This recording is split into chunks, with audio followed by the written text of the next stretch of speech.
It has been genuinely such a long time since I've rated a thriller or mystery 5 stars, but I just did it. Melaleuca, let's talk about it. And before I get started, I feel like this book was so much more than a thriller or mystery. Like, it genuinely impacted me, and I'm going to think about this book for a very long time to come. This book was intriguing, suspenseful, good from start to finish. There is just so much more to the thriller aspects of this book though, which I loved, by the way. I loved the thriller aspects. They were amazing. They were done so well, but there were so many important topics and messages discussed in this book. I feel like everybody needs to read it. Before I get into a spoiler-free blurb of what this book is about, it is super important to know that this book focuses heavily on the injustices that Aboriginal people face and have faced. And because of that, I found some of the things happening in this book really disturbing to read about, but important to read about. These are things that actually happen and have happened. For example, it touches on things like how homicide rates are way higher than average for Aboriginal women. And one of the key factors in this story is the injustice of the justice system, especially when it comes to Aboriginal people. We're following our FMC. Her name is Renee, and she is our detective. So she actually moved from a small town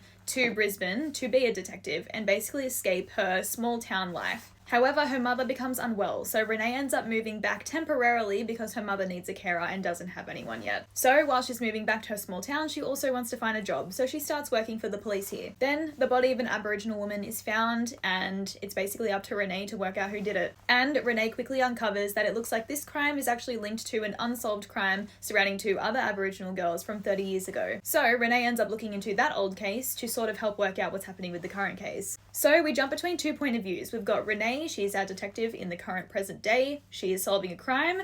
And then we've also got our other point of view, which ends up being Carolyn, one of the Aboriginal women that went missing 30 years ago. So while Renee's uncovering everything, you're also jumping back in time to see how it actually unfolded. I really didn't know much going into this book. I just knew it was meant to be a thriller mystery, and it sounded interesting, and it was set in Australia, so I love books like that. However, I got so much more than I ever expected. It was truly a window into all the injustices that Aboriginal people have been and are still facing. This is just such a must read in my eyes. I feel like there is just nobody that I wouldn't recommend this book to. I think everyone should read it, and honestly, this was just so well done. And also in the author note, you do get to learn a little bit more about Angie and how, as an Aboriginal woman, she wanted to use her privilege and education to basically write a book that was the voice for those people like Carolyn who faced injustices while living on these camps. You must read this book, and thank you HQ for sending this to me. This is one of my favorite books of the year so far, and probably the most impactful thriller I have ever read.